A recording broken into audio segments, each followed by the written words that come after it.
I wish to make a brief statement. The subject we're about to discuss is the utmost seriousness. I expect the discussion to be focused on the facts and the issues at hand, and not on personal attacks against individual members. While certain criticisms may be made about the government collectively, as Kim May, paragraph 21.24, makes clear that any accusations against individual members about lying or misleading the House may only be made on a substantive motion. They may not be made as part of an exchange on a statement.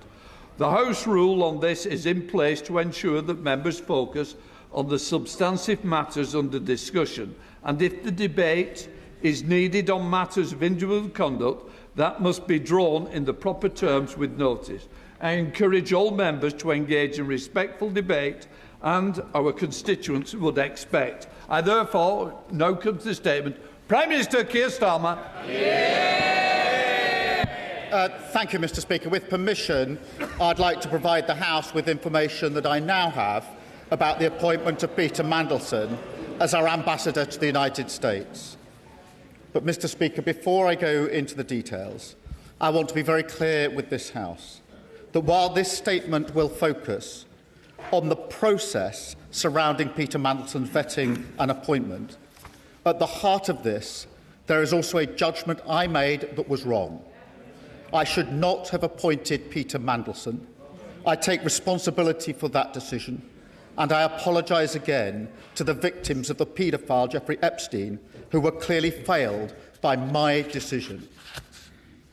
Mr. Speaker, last Tuesday evening, the 14th of April, I found out for the first time that on the 29th of January 2025, before Peter Mandelson took up his position as ambassador, the Foreign Office officials granted him developed vetting clearance against the specific recommendation of the United Kingdom security vetting that developed vetting clearance should be denied. Not only that, the Foreign Office officials who made that decision did not pass this information to me, to the Foreign Secretary, to her predecessor, the Deputy Prime Minister, to any other minister, or even to the former Cabinet Secretary, Sir Chris Wormold. I found this staggering, and therefore last Tuesday I immediately instructed officials in Downing Street and the Cabinet Office to urgently establish the facts on my authority. I wanted to know who made the decision, on what basis, who knew, and, Mr. Speaker, I wanted that information for the precise and explicit purpose of updating this House, because this is information I should have had a long time ago, and it is information that this House should have had a long time ago. It is information that I and the House had the right to know. I will now set out a full timeline of the events in the Peter Mandelson process, including from the fact-finding exercise I instructed last Tuesday. Before doing so, I want to remind and reassure the House that the Government will comply fully with the humble address motion of the 4th of February. Mr. Speaker, in December 2024, I was in the process of appointing a new ambassador for Washington. A due diligence exercise was conducted by the Cabinet Office into Peter Mandelson's suitability, including questions put to him by my staff in Number 10. Peter Mandelson answered those questions on the 10th of December, and I received final advice on the due diligence process on the 11th. I made the decision to appoint him on the 18th of December. The appointment was announced on the 20th, and the security vetting process began on the 23rd of December 2024. Mr. Speaker, I want to make clear to the House that for a direct ministerial appointment, it was usual for security vetting to happen after the appointment, but before starting in post. That was the process in place at the time. Mr. Speaker, this was confirmed by the former Cabinet Secretary, Sir Chris Wormold, at the Foreign Affairs Select Committee on the 3rd of November 2025 when he gave evidence. Sir Chris made clear, and I'm quoting him now, when we are making appointments from outside the civil service, the normal thing is for security clearance to happen after appointment, but before the person signs a contract and takes up post. At the same hearing of the same Select Committee, the former Permanent Secretary to the Foreign Office, Sir Ollie Robbins, said, and I quote again, Peter Mandelson did not hold national security vetting when he was appointed, but, he went on, as is normally the case with external appointments to my department and the wider civil service, the appointment was made subject to obtaining security clearance. Mr. Speaker, after I sacked Peter Mandelson, I changed that process so that now an appointment cannot be announced until after security vetting is passed. Mr. Speaker, the security vetting was carried out by UK Security Vetting, UKSV, between the 23rd of December 2024 and the 28th of January 2025. UKSV conducted vetting in the normal way, collecting relevant information, as well as interviewing the applicant, in this case, on 2 occasions. Then on the 28th of January 2025, UKSV recommended to the Foreign Office that developed vetting clearance should be denied to Peter Mandelson. The following day, on the 29th of January 2025, notwithstanding the UKSV recommendation that developed vetting clearance should be denied, Foreign Office officials made the decision to grant developed vetting clearance for Peter Mandelson. To be clear, for many departments, a decision from UKSV is binding, but for the Foreign Office, the final decision on developed vetting clearance is made by Foreign Office officials, not UKSV. However, once the decision in this case came to light, the Foreign Office's power to make the final decision on developed vetting clearance was immediately suspended by my Chief Secretary last week. Mr. Speaker, I accept that the sensitive personal information provided by an individual being vetted must be protected from disclosure. If that were not the case, the integrity of the whole process would be compromised. What I do not accept is that the appointing minister cannot be told of the recommendation by UKSV. Indeed, given the seriousness of these issues and the significance of the appointment, I simply do not accept that Foreign Office officials could not have informed me of UKSV's recommendations whilst also maintaining the necessary confidentiality that vetting requires.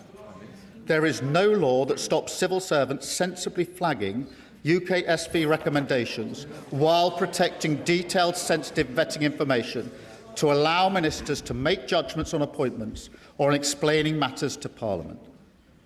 So let me be very clear. The recommendation in the Peter Mandelson case could and should have been shared with me before he took up his post. Mr. Speaker, let me make a second point.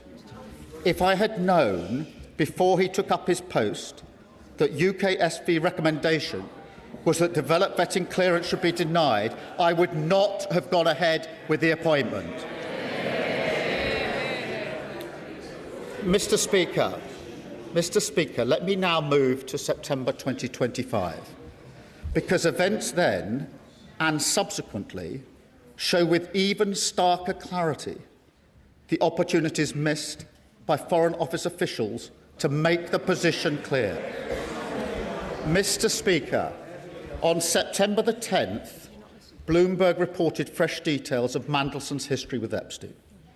And it was then clear to me that Peter Mandelson's answers to my staff in the due diligence exercise were not truthful, and I sacked him. I also changed the direct ministerial appointments process, so full due diligence is now required as standard where risks are identified, an interview must be taken pre-appointment to discuss any risks and conflicts of interest, and a summary of this should be provided to the appointing minister. I also made clear that public announcements should not now be made until security vetting has been completed. Mr. Speaker, in light of the revelations in September of last year, I also agreed with the then Cabinet Secretary, Sir Chris Wormold, that he would carry out a review of the appointment process in the Peter Mandelson case, including the vetting. He set out his findings and conclusions in a letter to me on the 16th of September. He advised me in that letter, and again I quote, "The evidence I have reviewed leads me to conclude that appropriate processes were followed in both the appointment and the withdrawal of the former HMA Washington."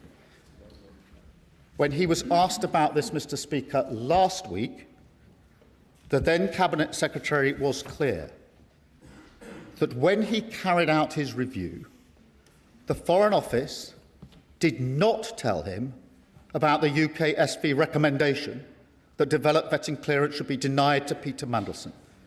I find that astonishing.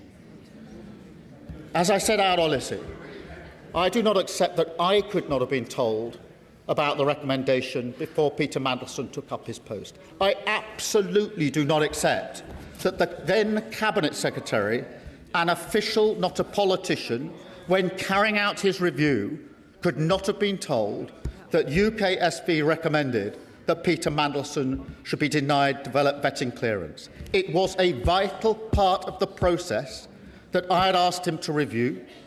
Clearly, he could have been told, and he should have been told.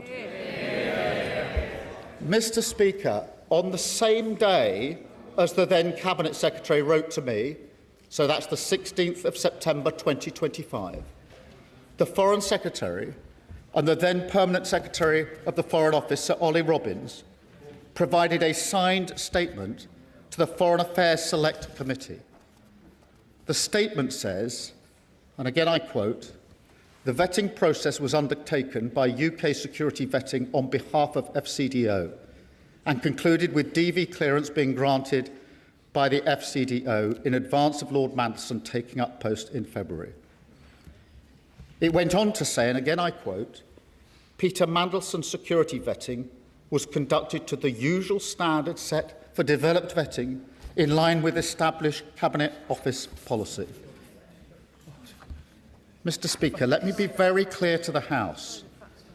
This was in response to questions which included whether concerns were raised, what the Foreign Office's response was, and whether they were dismissed.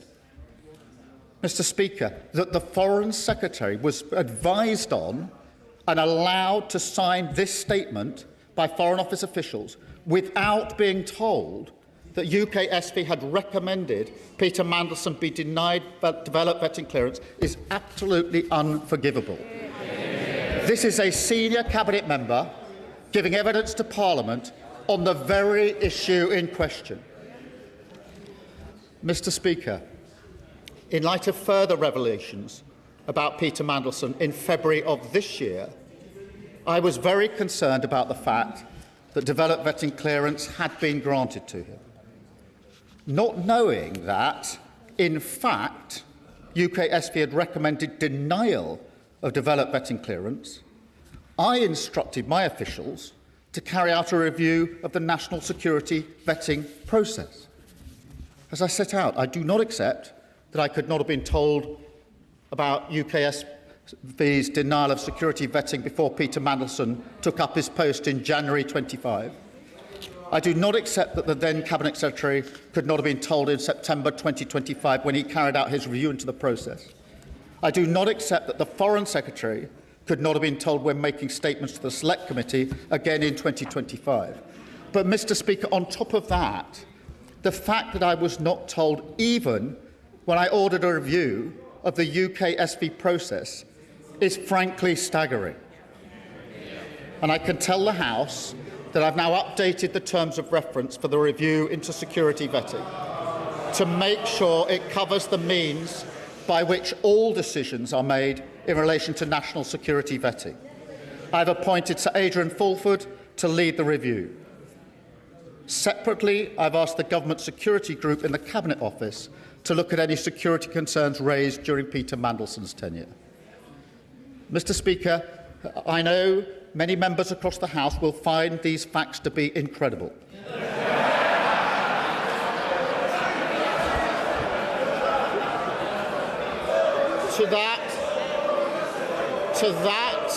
To that, I can only say they are right. It beggars belief that throughout the whole timeline of events, officials in the Foreign Office saw fit to withhold this information from the most senior ministers in our system in government. That is not how the vast majority of people in this country expect politics, government or accountability to work. And I do not think it's how most public servants think it should work either. I work with hundreds of civil servants, thousands even, all of whom act with the utmost integrity, dedication and pride to serve this country, including officials from the Foreign Office who, as we speak, are doing a phenomenal job representing our national interest in a dangerous world, in Ukraine, in the Middle East and all around the world. This is not about them, but yet it is surely beyond doubt that the recommendation from UKSV that Peter Mandelson should be denied developed vetting clearance was information that could and should have been shared with me on repeated occasions and therefore should have been available to this House and ultimately to the British people. And I commend this statement to the House. Kemi Bay, not Leader of the Opposition. Thank you, Mr. Speaker. And I thank the Prime Minister for advance sight of his statement. His reputation is at stake. Everyone is watching. It is finally time for the truth. Earlier today, Mr. Speaker, Downing Street admitted that the Prime Minister inadvertently misled the House. The Prime Minister has chosen not to repeat that from the dispatch box. I will remind him that under the Ministerial Code, he has a duty to correct the record at the earliest opportunity. The Prime Minister says he only found out on Tuesday that Peter Mandelson failed the security vetting. The earliest opportunity to correct the record was Prime Minister's questions on Wednesday, almost a week ago. This is a breach of the Ministerial Code. Under that code, he is bound to be as open as possible with Parliament and the public in answering questions today. So let me start with what we do know. We know the Prime Minister personally appointed Peter Mandelson to be our ambassador to the United States. We know that Mandelson had a close relationship with a convicted paedophile. We know that he had concerning links with Russia and China, links that had already raised red flags. We know that the Prime Minister announced the appointment before vetting was complete, an extraordinary and unprecedented step for the role of US ambassador. The Prime Minister says that it was usual for this because it was a political appointment. So I will remind him and the rest of the Labour front bench who are heckling that Peter Mandelson was a politician who had been sacked twice from government for lying. That meant he should have gone through the full security process. And we also know, finally, Mr. Speaker, that when Peter Mandelson failed the security vetting, he was allowed to continue in the role with access to top-secret intelligence and security information. This goes beyond propriety and ethics. This is a matter of national security. So let me turn to what we do not know. We still do not know exactly why Peter Mandelson failed that vetting. We do not know what risks our country was exposed to, and we do not know how it is possible that the Prime Minister said repeatedly that this was a failure of vetting, went on television and said things that were blatantly incorrect, and not a single advisor or a single official told him that what he was saying wasn't true.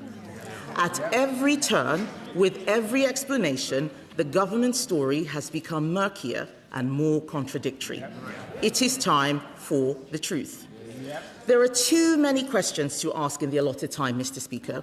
So I'm now going to ask the Prime Minister just 6 questions.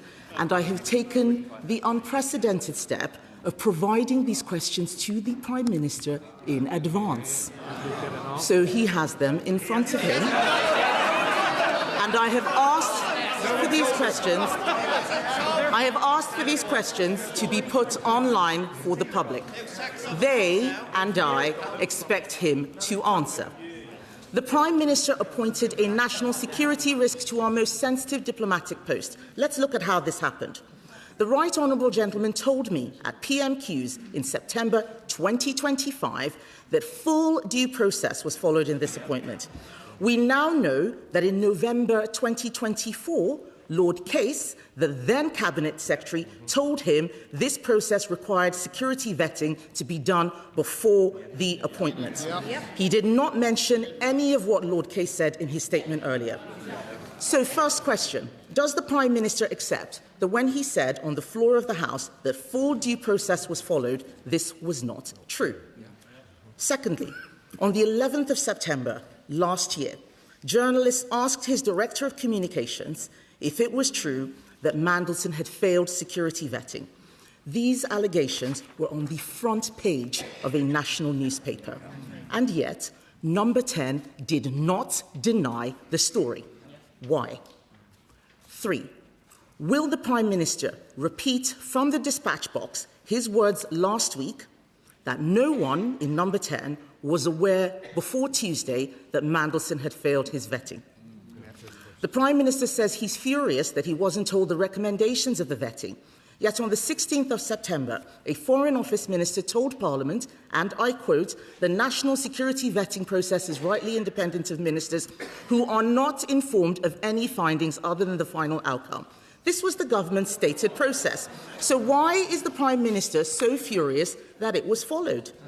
On the 4th of February 2026, the Prime Minister, fifth question, Mr. Speaker, on the 4th of February 2026, the Prime Minister told me from the dispatch box that the security vetting he had received had revealed Mandelson's relationship with Epstein.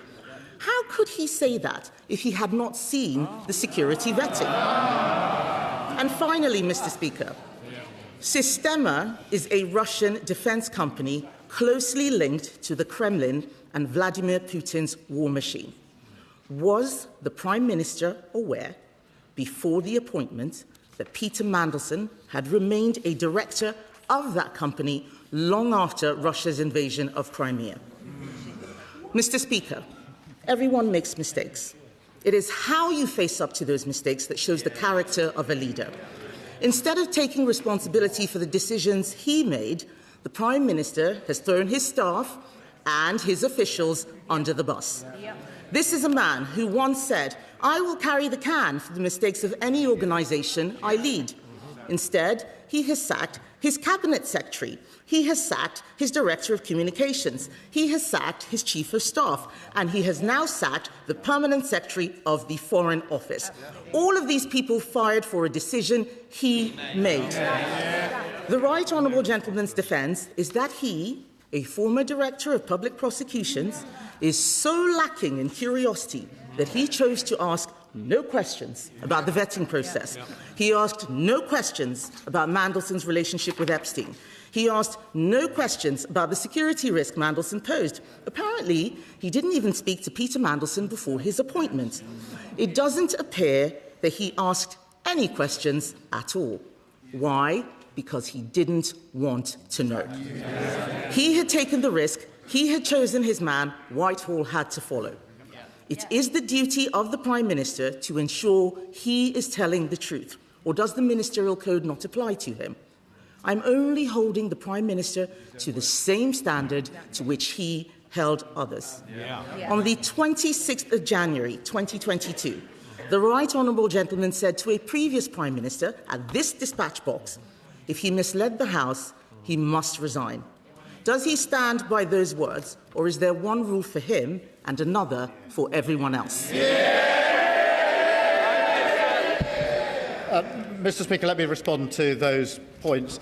Firstly, when I found out what had happened on Tuesday evening last, I wanted to have answers to the question who made the decision to to give clearance on developed vetting contrary to the advice, why that was done, and who knew about it, so that I could provide the information to the House, Mr Speaker. That is the exercise that's been conducted since Tuesday evening and today, so that I could come here today to give the full account to the House, which I've just set out.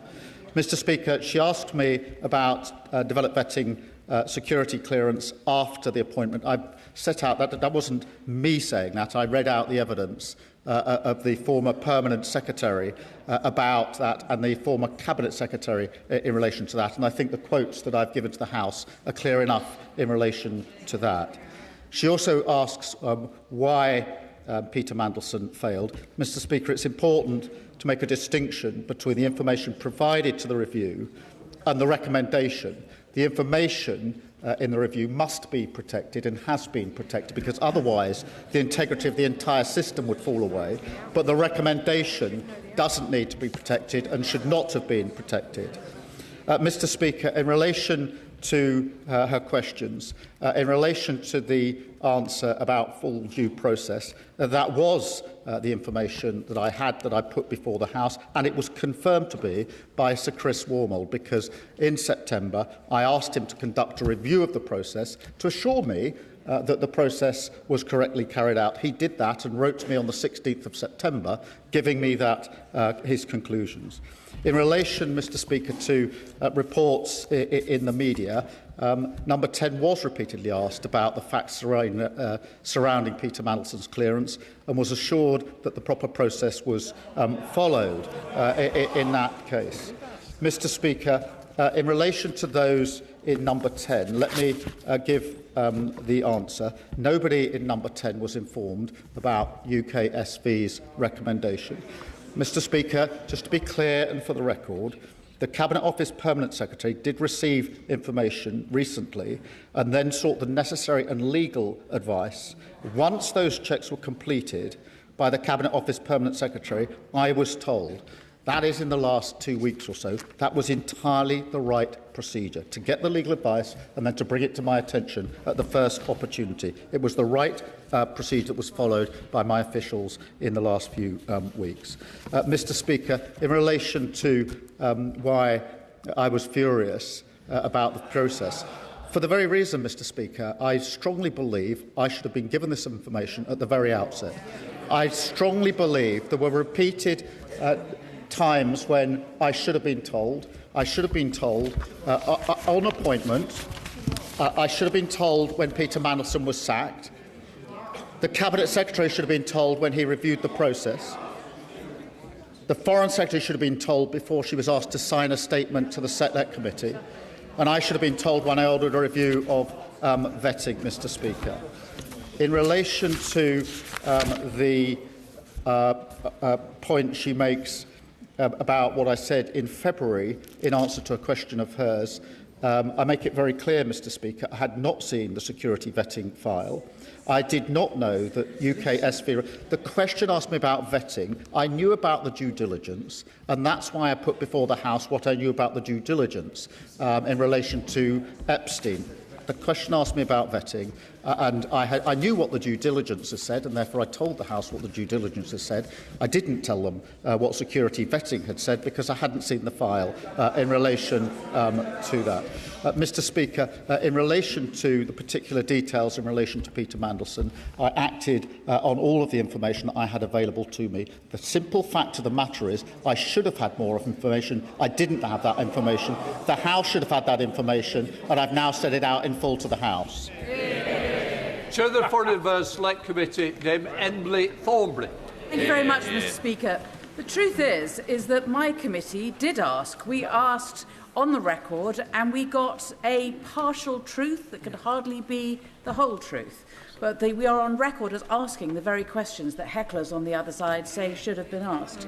And the answers are there on the record to see just what we got when we did ask. Exactly. Mr. Speaker, may I just turn to my question? A month before Mandelson's appointment was announced, the then Cabinet Secretary advised that the necessary security clearance should be acquired before confirming a political appointment.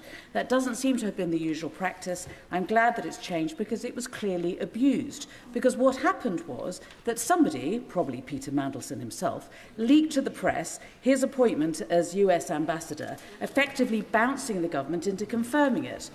But then when the confirmation did come forward about his appointment, it did not make clear that it was subject to vetting in either the offer letter to Peter Mandelson or in the government's press release. I'm afraid to say, doesn't this look like, for certain members of the Prime Minister's team, getting Peter Mandelson the job was a priority that overrode everything else, and that security considerations were very much second order? Prime Minister.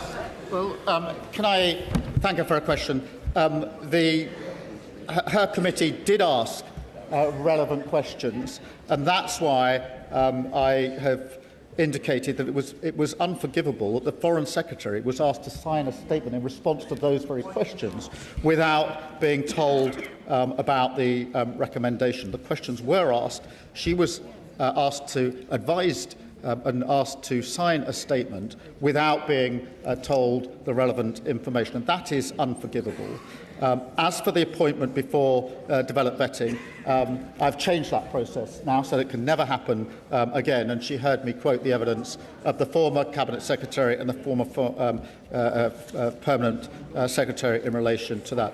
Mr Speaker, can I just deal with the third point she makes? And that is that somehow the Downing Street's wish to appoint Peter Mandelson overrode security concerns. Mr Speaker, let me be very clear. If I had been told that Peter Mandelson or anybody else had failed security, had not been given clearance on security vetting, I would not have appointed them. A deliberate decision was taken to withhold that material from me. A deliberate decision was taken to withhold that material. This was not a lack of asking. This wasn't an oversight. It was a decision. It was a decision taken not to share that information on repeated occasions. Sir David, Leader of the Liberal Democrats. Thank you, Mr Speaker. It's 2022 all over again. Back then, when he stood on this side of the House, and it was Boris Johnson who was accused of misleading Parliament and scapegoating senior officials, the then Leader of the Opposition couldn't have been clearer. The public need to know, he said, that not all politicians are the same, that not all politicians put themselves above their country, and that honesty, integrity and accountability matter. So he promised change, Mr Speaker.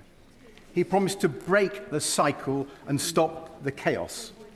And he promised a government with, and I quote, more focus on long-term strategy, not the short-term distractions that can animate Westminster. I'm afraid the fact that he even had to make the statement today shows how badly he has failed, how badly he has let down the millions of people across our country who are so desperate for change. He blames his officials. He says he had no idea. He gives every impression of a Prime Minister in office, but not in power. The facts remain, even on his own account. The Prime Minister appointed Peter Mandelson as Ambassador to the United States even after he had been warned about his relationship with Jeffrey Epstein. The Prime Minister announced the appointment before Mandelson had been vetted, despite the clear risk to national security of putting someone unsuitable in that role. And one of his top officials, just 3 weeks into the job, clearly believed the Prime Minister wanted Mandelson to be appointed regardless of what the vetting process turned up.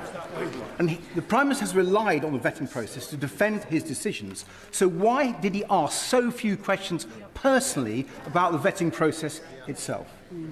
We all know the truth, Mr. Speaker. The Prime Minister knew that appointing Mandelson was an enormous risk. He decided it was a risk worth taking, a catastrophic error of judgment. And now that it's blown up in his face, the only decent thing to do is to take responsibility. Back in 2022, the Prime Minister rightly accused Boris Johnson of expecting others to take the blame while he clung on. That was not acceptable then, and it's not acceptable now. So I hope the Prime Minister can at least tell the House this, and we'll be listening very carefully to his answer.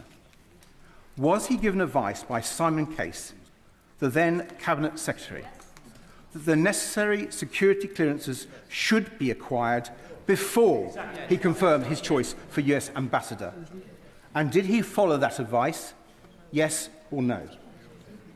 Mr. Speaker, after the years of chaos under the Conservatives, we needed a government focused on the interests of the people, the cost of living crisis, the health and care crisis, our national security. We needed a government of honesty, integrity and accountability. So will the Prime Minister finally accept that the only way he can help to deliver that is to resign? Prime Minister. Mr. Speaker, I set out in my statement the full facts. And in September, when the Bloomberg emails came to light, I asked the Cabinet to review the process, then Cabinet Secretary to review the process. He told me the process was as it should have been. And as soon as the information about security vetting came to light last Tuesday, I asked for the facts to be established so I could update Parliament. He asks me about the announcement before developed vetting. He's heard the evidence that I've given to the House from the former Cabinet Secretary and from the former Permanent Secretary. In relation to the advice from Simon Case, Mr. Speaker, when I asked the former Cabinet Secretary to review the process after September 25, he specifically addressed whether the process had been followed by referencing the Simon Case letter and assured me that the process was the right process to have followed. So in answer to his question, that was specifically looked at by Sir Chris Wormold in the review that was conducted in September of last year. Dame Diana. Sorry, Diana, but...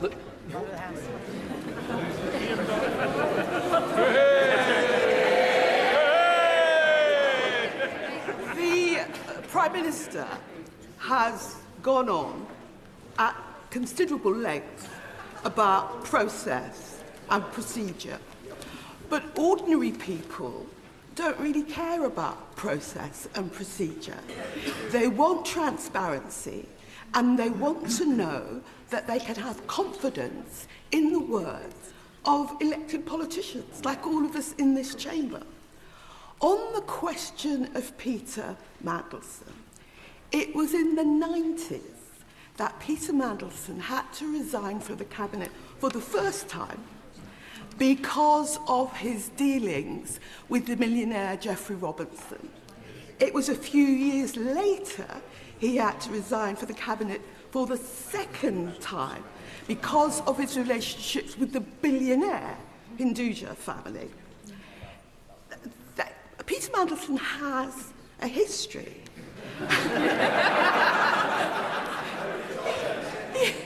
Peter Mandelson has a history. And what this House wants to know is why, knowing Peter Mandelson's history, going back now 30 years, and given what has been known, it's one thing to say, as he insists on saying, nobody told me. Nobody told me anything. Nobody told me. The question is, why didn't the Prime Minister ask?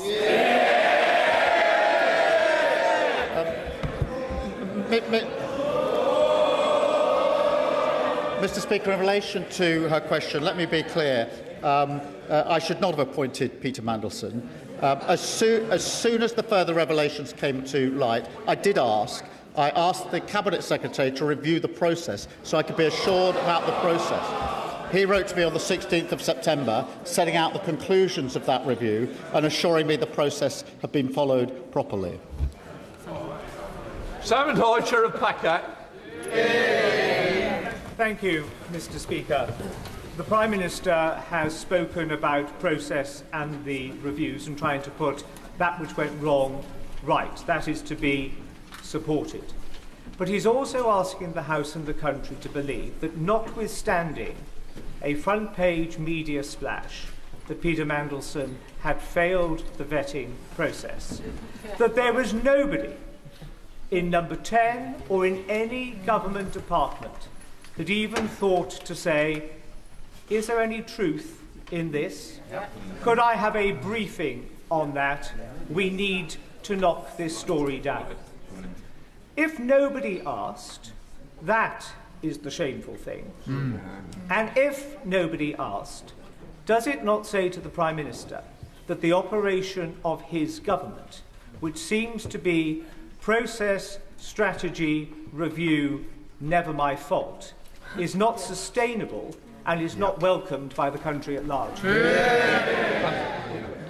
In answer to his question, the FCDA was repeatedly asked in light of inquiries. The same answer came back because a clear decision had been taken that this information was not going to be disclosed. And it wasn't disclosed to me, let alone to anybody else. So yes, repeatedly the FCDA was asked. The same answer came back as the answer that was given to me. The decision was that I wasn't to know and nobody else was to know. That was wrong. John MacDonald. Can I say that on this side of the House, at least, to my honourable friend, many will appreciate his apology today. But many of us will remain bewildered still why that appointment took place, despite the warnings that many of us gave him. And isn't the reality this, that when he sought to realise his ambition to become leader of the Labour Party, with very little base within the party, he became dependent on McSweeney and Mandelson and Labour together to organise, fund his election. And that when he became Prime Minister, the reward for McSweeney was control of Number 10, and for Mandelson, the highest diplomatic office. And the message, the unspoken message to civil servants was, what Mandelson wants, Mandelson gets. This has damaged the party that I've been a member of for 50 years. I urge him to take steps to clear this toxic culture out of our party and take the first step by having an independent inquiry into Labour together. Prime Minister. Mr. Speaker, can I just deal with what's at the heart of that question in relation to an unspoken message to civil servants? I don't accept that, Mr. Speaker.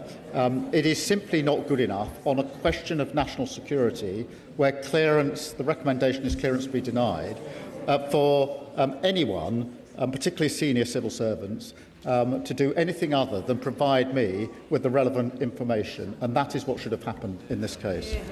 Sir Jeremy Wright. Very much, Mr. Speaker. The Prime Minister has been very clear about his view of the urgency of his response since he learned of this vetting information.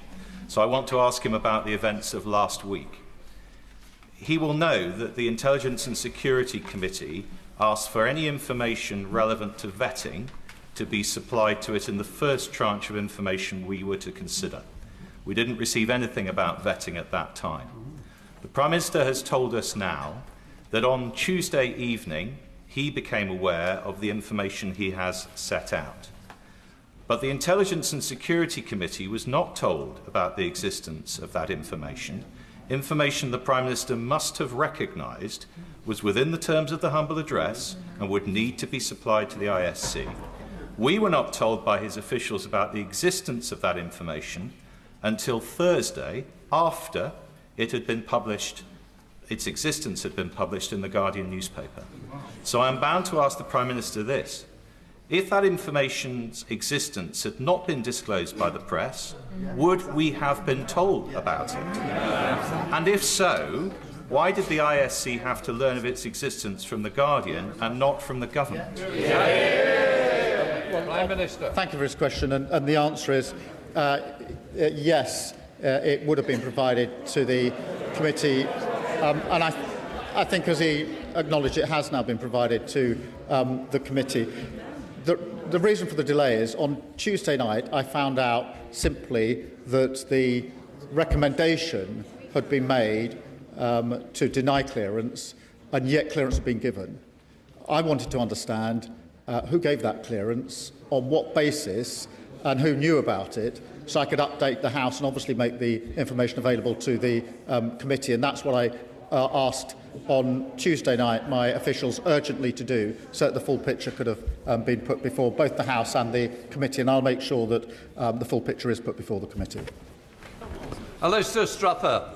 Thank you, Mr. Speaker. Many of my constituents are rightly appalled that someone who betrayed not just our country but every single victim of Jeffrey Epstein was able to serve in such a prestigious position. Whatever the judgment in the security vetting file, that decision to appoint him was wrong, and I welcome the Prime Minister's owning an apology for that moment.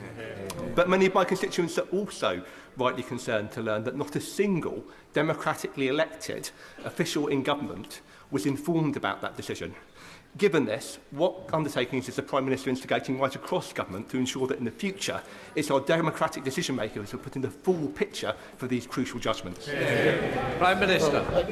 Can I thank him? And Mr. Speaker, that is precisely why I've asked for the entire developed vetting process to be reviewed by Sir Adrian Fulford. And I've made it absolutely clear to this House and to the civil service that my strong view is that the information that was not provided to me could have been provided and should have been provided.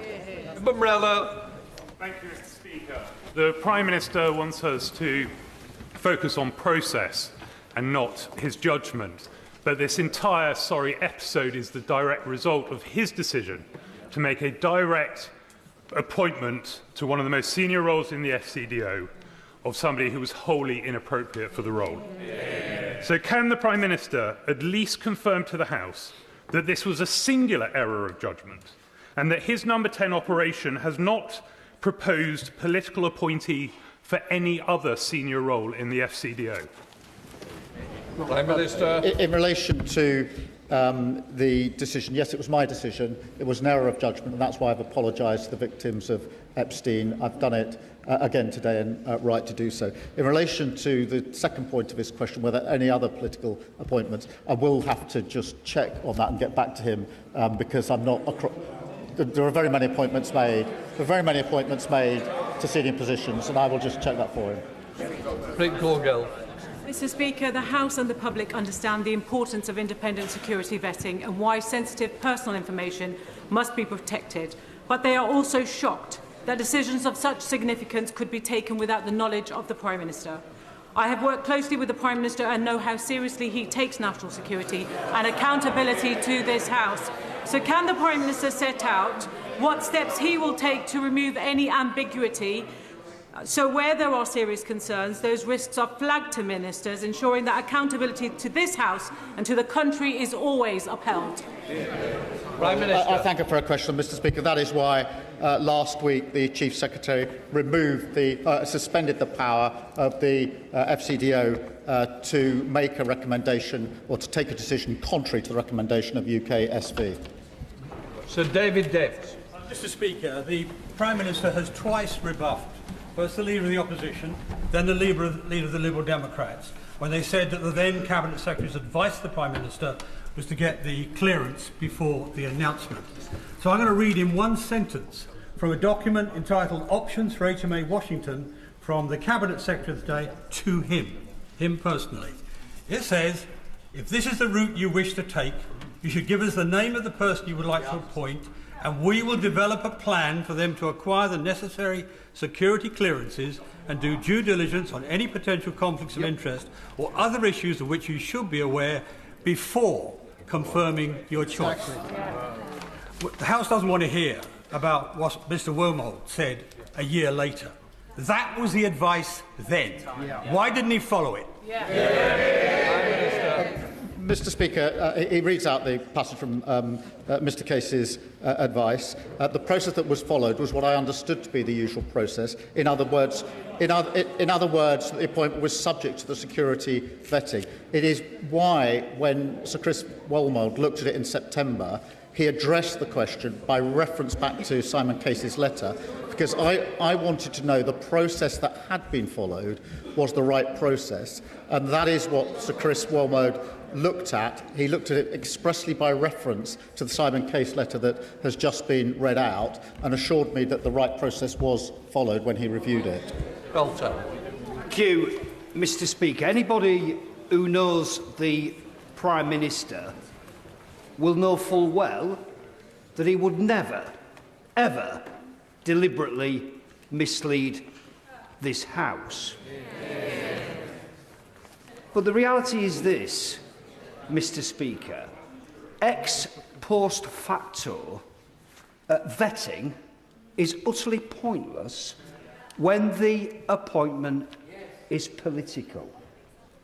And the trouble, Mr. Speaker, that we all face is that trust in the Prime Minister and in politics is diminishing as this sorry saga continues.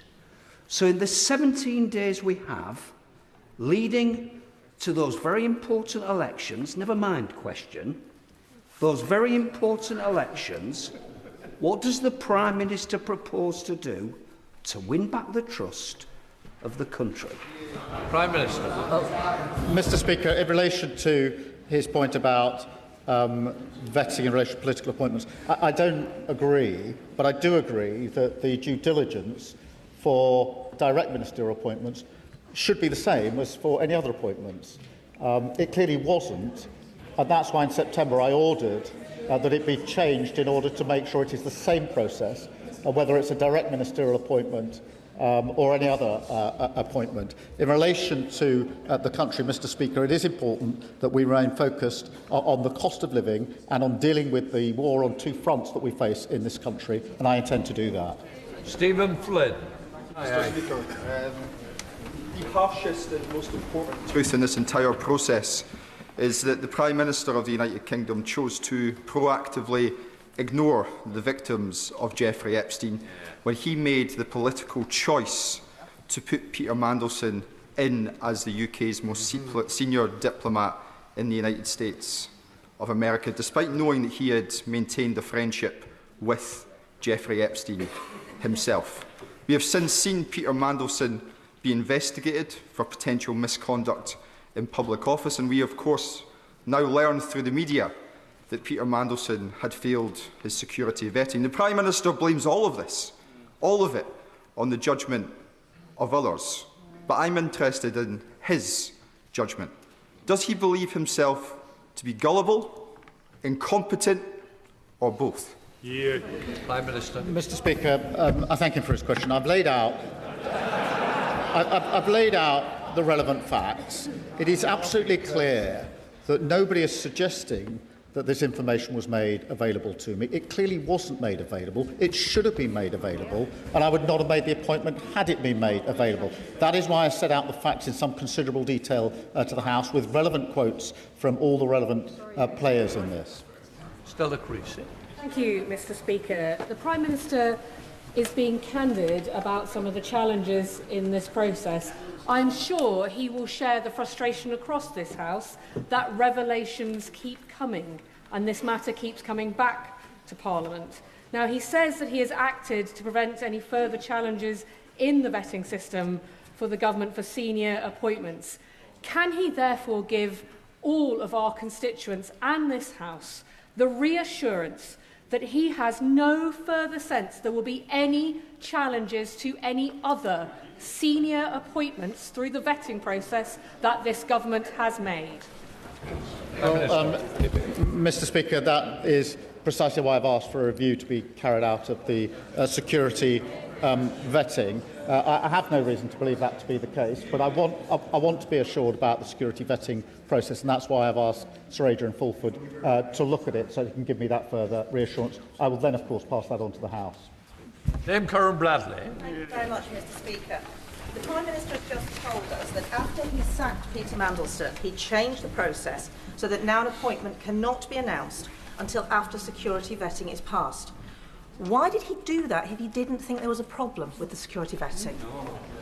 Well, Mr. Speaker, in September, it became clear to me that in relation to the due diligence that had been carried out by the Cabinet Office, Peter Mandelson had been asked questions by my staff and given answers which were not truthful. That was exposed by the Bloomberg emails. At that point, I became concerned about the entire process. I asked for the review of the process by Sir Chris Wormold, which he carried out, but I also made it immediately clear that I would change the due process so that whether it's direct ministerial appointments or any other appointments, the same process was gone through. And I also wanted to make it clear that I didn't think that it was right that appointments should be announced before security vetting was gone through in any circumstances, and therefore I changed it straight away. Rachel Blake. Thank you, Mr. Speaker. My constituents are deeply concerned about the appointment of Peter Mandelson, and they want to see complete transparency going forward. I'm really concerned to read that the civil servants in the Cabinet Office may have had this information about a month ago, and it has taken them this long to be able to be in a position where they can share the information with the democratically elected person making this appointment. What can the Prime Minister share with us today so that we don't have to face this type of issue going forward? Prime Minister. Can I address that head on? Because what happened was that the information came to the attention of senior civil servants who were in fact doing the compliance work on the humble address. When they saw the information about developed vetting, they took legal advice straight away to ask whether it was legal to disclose that to me. They got that advice, and as soon as the advice was given, they disclosed it to me straight away last Tuesday. That was the right and appropriate thing for them to do. There's no criticism of what they did. Rachel Gilmore. Thank you, Mr. Speaker. We know that last September, MI6's finding that Mandelson's compromising business interests was accurate. I mentioned it myself on September the 15th in 2025. He failed his security vetting. We also know the former Cabinet Secretary advised the Prime Minister to carry out security clearance for Mandelson before his appointment. It was reported in the Times yesterday that Mandelson was given strap, very, very highest security vetting, well beyond DV, despite being failed for DV. It is likely that the Americans will have serious questions about what secrets of theirs a compromised British ambassador might have accessed. Despite all this, we also know that the PM and Number 10 were utterly determined to appoint Mandelson as ambassador to DC, come hell or high water. My question is why? Prime Minister. Can I assure her that I have ordered a review of any national security issues arising in relation to what I found out last Tuesday, and I'll obviously update the House when that review is complete. Dr. Rupa Hutt. Thank you, Mr. Speaker. And I also thank the Prime Minister for his heartfelt statement. And, if we're judging parties on actions, not words, for reviving the post of anti-corruption czar. It was vacant for 3 of his predecessors, years and years, starting with Boris Johnson's lockdown breaches. So can I ask the Prime Minister, now that we have the heavyweight Margaret Hodge in post, what plans does he have for this broader policy area? Well, I'm sure that Margaret Hodge will do a very good job in that role, as she's done in so many other roles previously. Sir Julian Lewis. Who first suggested to the Prime Minister that Mandelson should be appointed as our ambassador to the United States, or was it just his own idea? Did it never cross his mind that Mandelson was at risk of failing the vetting process? And before sacking Oliver Robbins last week, Did the Prime Minister ask him why he overruled the verdict of the security vetters, and if so, what was his explanation? I did ask him, and I didn't accept his explanation. That's why I sacked him. Rachel Musk. Thank you, Mr. Speaker. At the beginning of February, in February 2026, we learnt that Peter Mandelson had shared highly sensitive government information with Jeffrey Epstein from the former Prime Minister Gordon Brown. At that juncture, if I was in his shoes, I would have been forensic in recognising a security risk and wanting detailed answers. What's not adding up for me is why we are now in mid-April before we get this information, and why the Prime Minister didn't drill down to ensure that we had the security information, which clearly we learnt that Peter Mandelson had breached. Well, Mr. Speaker, it was at that point that I did order the review of the security vetting, because I was concerned that it had failed. In fact, because of information I wasn't given, it hadn't failed. It had actually given the recommendation that clearance should be denied. The fact that when I ordered a review of UKSV, senior officials in the Foreign Office didn't at that stage, if at no other stage, bring to my attention the information they hadn't told me is astonishing, because I was ordering a review of the process, which which looked as though it had failed, when in fact it had flagged the relevant concerns. So Oliver Dalton. Thank you, Mr. Speaker. Further to the point from my honourable friend, the member for New Forest West, I think the Prime Minister does owe it to the House to tell us what Sir Ollie Robbins' response to him was when he said he'd overruled that advice, because in my experience, senior officials are actually very keen to deliver on the wishes of ministers, particularly a newly elected Prime Minister. And my concern here is that implicitly, as other members have made the point, Sir Ollie Robbins was responding to a desire from the Prime Minister, because it was perfectly clear in all of the newspapers the allegations are out there about Peter Mandelson, but the Prime Minister decided to proceed anyway. The official wished to deliver on the desire of the Minister. That's why he overruled the advice, and I fear also gave him the Prime Minister a degree of plausible deniability. Prime Minister. Let me answer that.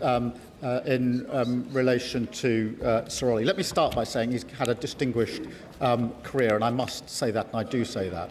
I still, notwithstanding that, he should have provided this information to me, and he could have provided it to me. He's giving evidence tomorrow, but I can say to the House that when I spoke to him on Thursday, his view to me was that he couldn't provide this information to me because he wasn't allowed to provide the information to me. I